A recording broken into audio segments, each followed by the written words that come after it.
Hey guys, Andy Elliott. I'm here with Grandmaster Ernesto Presas Jr. from the Philippines. I've got him here at my house in beautiful Cairns, Australia. So, welcome, Thanks. GM John. We're going to call him GM John. And this is just a very informal interview, but it's a privilege because John's usually a very private person, and he's going to share with us some of his growing up and about Kombatan. So I'm going to start with the obvious question. When did you start training? Yeah, I started training 4 or 5 years old. My dad was in that meeting in Arnis also, like the Nara field, headed by General Estrada and General Ver on that time. And my dad said, oh, maybe you can do, splitting. And I'm a little bit shy at that time. So what my dad did is because I love eating, we're still young at that time. He gave me a chicken bun.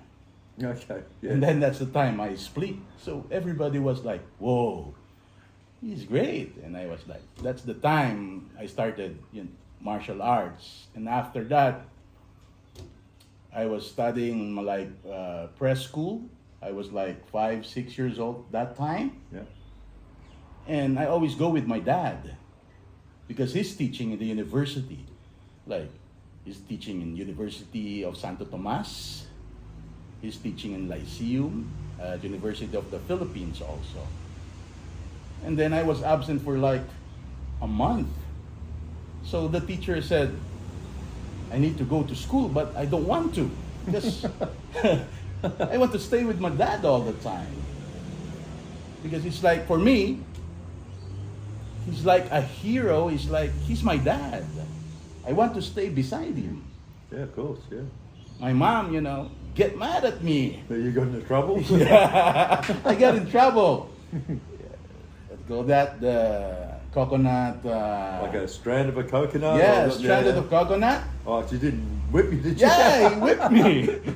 That's why I went to school. But, the time when I'm growing up, I'm always with my dad. I always train. He always teaches me, okay, go back fall in there 100 times. Wow. Back fall, side fall, front kick, roundhouse kick.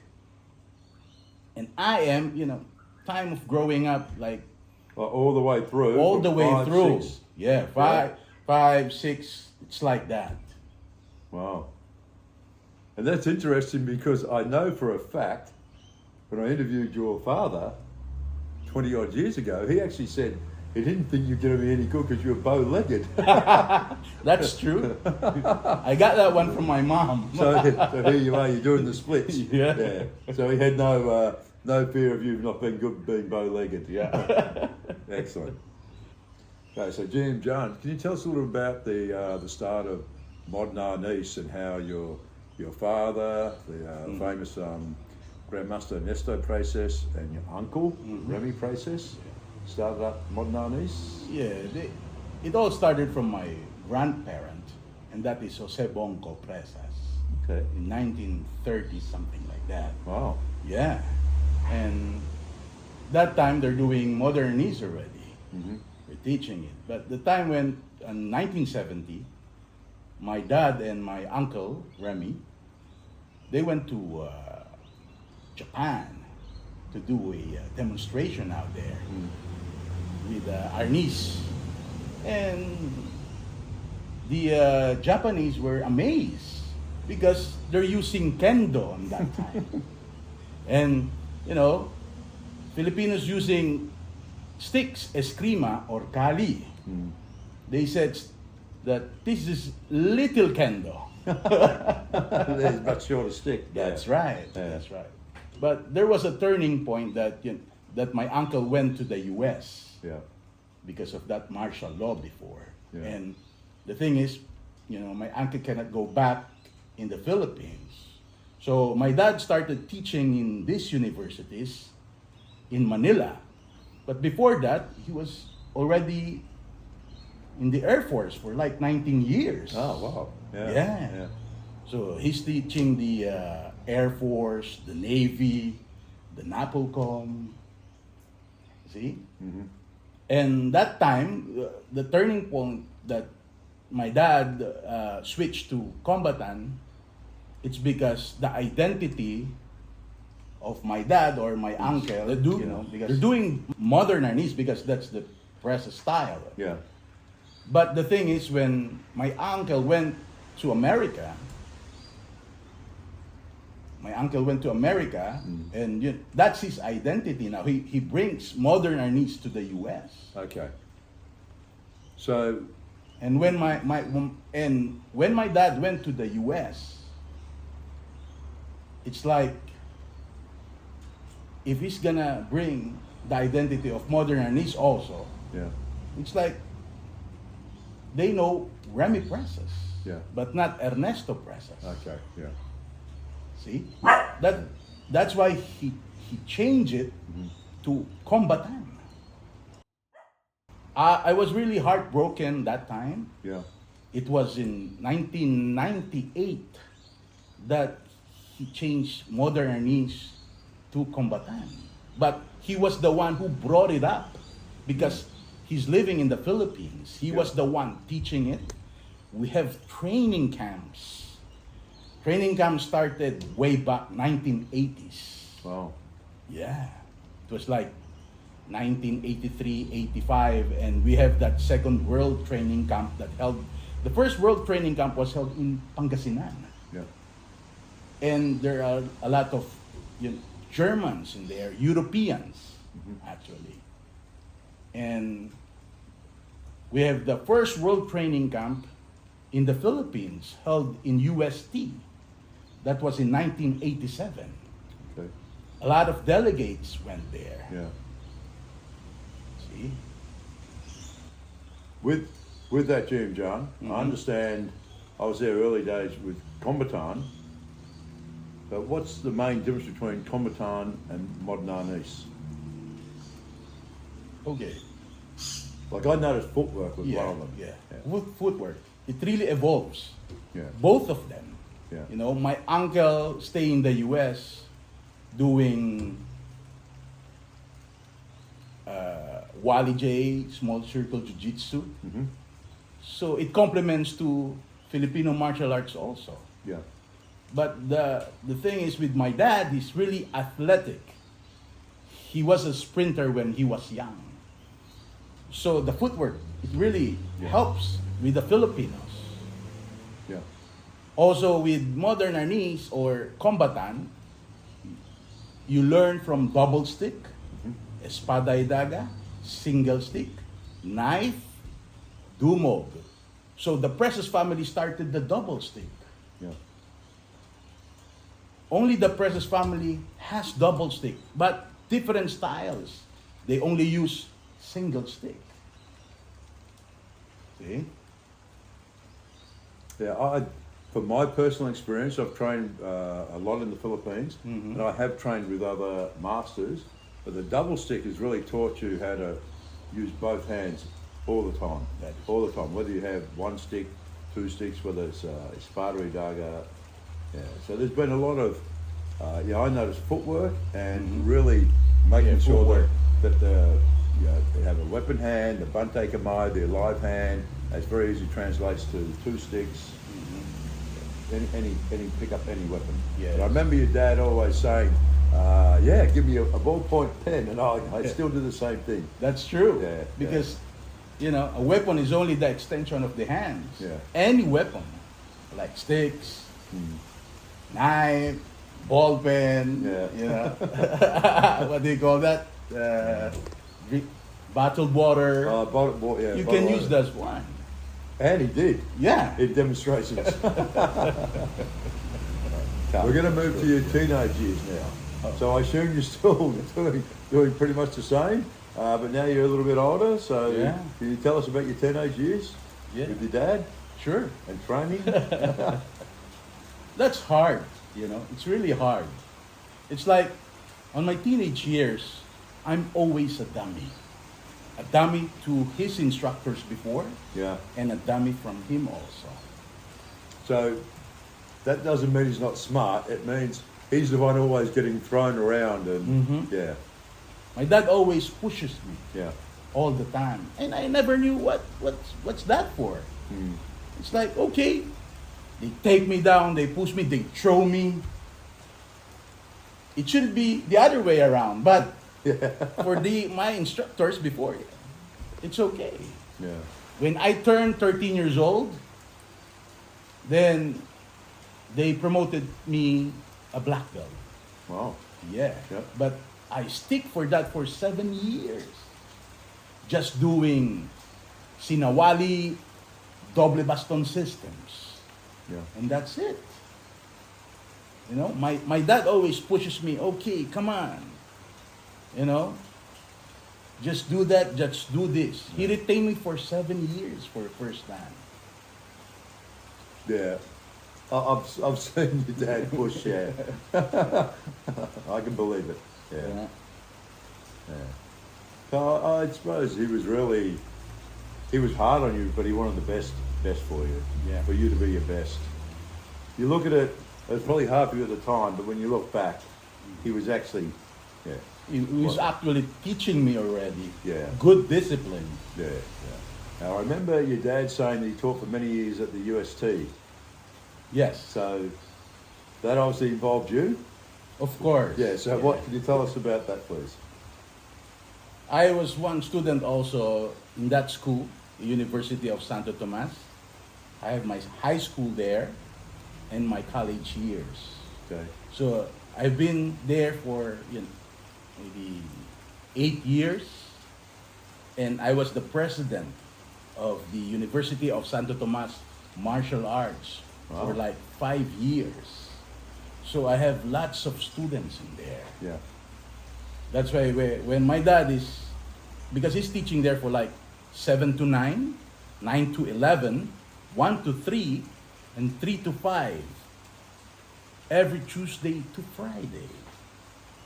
That's a lot of lot of Yeah, hours. yeah. And did you have to be there the whole time? I need to, especially if that's the opening of the class, Yeah. because we're promoting like in physical education before, and we do a lot of demonstrations for the students. So did you bring some of your students in to be the new dummy? Or? Yes, before I was the dummy, Yeah. but that time, now that's the time I throw my students. Ah. Yeah. Yeah. And I assume over the years you've said you've had many students. Did they like get to Lacan, black belt? Yeah. Or do they have to wait like for you, like you? No, it's like it's systematized already. Yeah. I was the one who just got like 7 years in first dan. Yeah. But for my students, but for my Lacans, they do it for like a yearly, examination, promotions. Yeah. Yeah. And did many get to Lacan, to black belt? Yes. Yeah. Yes. And are they still with you, or are they doing other things? Or They do their own thing now. oh, okay. But still, you can see it's Kombatan still, Presas style. Yeah.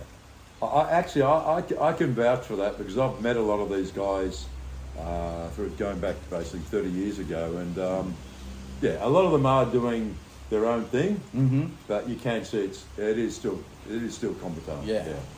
Yeah. And look, and I do my own thing as well, but I've always said that my heart, I'm a competent guy. I wouldn't have had the skill set if it wasn't for your father and you. So. That's why you're my utol. Yeah.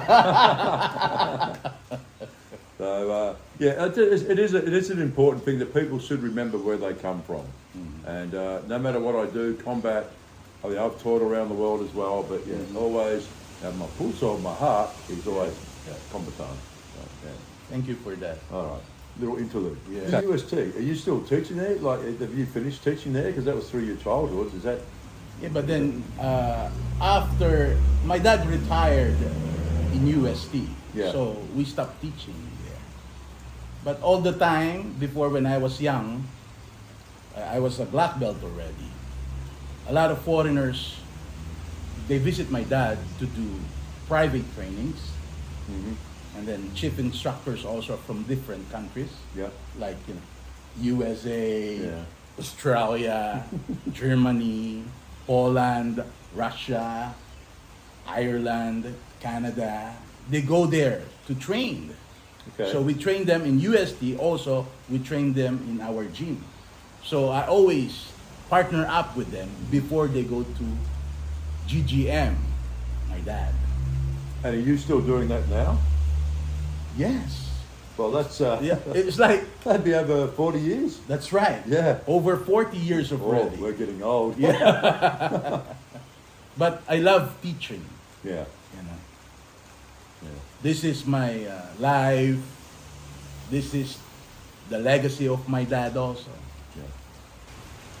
And I know, Jim John, because I have the privilege of having 7 books that your father and yourself put together. I think it's there's Yes, that is right. Mana Mana, there's Mhm. Dumog, there's Night Fighting. Uh-huh. Arnis Yeah. Presas style and Balisong. Yeah. The first one was the red book, Yeah, the old one. 1981, I think. Yeah, 1981. Yeah. And after that, my dad comes up with the Arnis Presas style, knife fighting. Yeah. Yeah. Police techniques. Yeah, another police techniques book. That book, the Dumog. one. Yeah. What else? You still remember? No. I've got them all in my my library there. So yeah, I remember being. It was fantastic to go to the Philippines and have a reference Mm-hmm. and see the books. And I remember seeing you and the other Lacans doing all the techniques, and yeah, that was great days. Tell me, Jim John, moving forward, where do you reside now? I reside in Negros Island now, in Hinigaran, where the birthplace of modernist Heir of Kombatan was. The birthplace. Yes, So that's where your father, your uncle ever was actually born. that's right. Wow. Yes. Negros Negros Occidental. Boom. Yeah, So you're at the resort that we built. that is right. You know, you helped at that time. I remember. That was in the 1990s. We had to come through that little stream and sandbag it. And we had to move the cabana getting built on the beach. And, yeah. So That was that's the dream of my dad, to have that resort for the training camp. yeah. Yeah. And how many camps did you hold there? Ooh, like 15, because we're the done last year, like our 17 camp, but we held that one in Batangas. Yeah. Yeah. So why can't you hold camps at in Negros? Right now, the resort or the training camp, the place is ruined because of the typhoon. Yeah. It's really bad. That's why now, because this is the dream of my dad, to have that Yeah. training camp. Yeah. Even That's we it. want to build a museum before in Manila, but it is better to do it in Hinigaran. Yeah. But it's also ruined. Yeah. Yeah, and unfortunately, I've seen what the typhoon has done, and it's devastated your father's dreams. But Yeah. you're still living there. Yes, that's Yeah. right. That's right. Yeah. Because your heart is. My heart is. Yeah. That's a shame. Going back, I know myself as a full-time combat martial artist. I got badly affected by COVID, as you would have. Yep. I know there was no 2019 camp because you planned to have a huge camp in 2020 for the 50th anniversary of ITMAF. Yes. That's right. And so that was going to be March 2020. Mm-hmm. So that fell through. COVID So- really hit us hard. Yeah. So we canceled it. There should be a lot of, delegates Yeah. for that camp. Mm. But it didn't push through because of the COVID. Yeah, that was very unfortunate. That was a very prominent event. 50 years. Yes, golden anniversary of Heir of Kombatan. Yeah. Well, a lot of organisations, federations don't last that long. So your dad's legacy has certainly stood the test of time, and that's your legacy. I know that it was, I think it's represented about 34 countries, Yes. at least. So we had the camp in Lago Batangas, October 2024. Yeah, last year. Yeah. And it's hard getting back on your feet, so we organised, or you organised a council to sort of help build up the legacy. Build up the again. legacy and rebuild again Yeah. what my dad started, IPMAF camp, training camp in Negros, Yeah. in Inigaran. So the first step was, Jim John asked if I could bring him to Australia. I said, yeah, I'd be honoured to. This is his fourth time out to Australia. As you probably guessed, we're long time utols, we're brothers.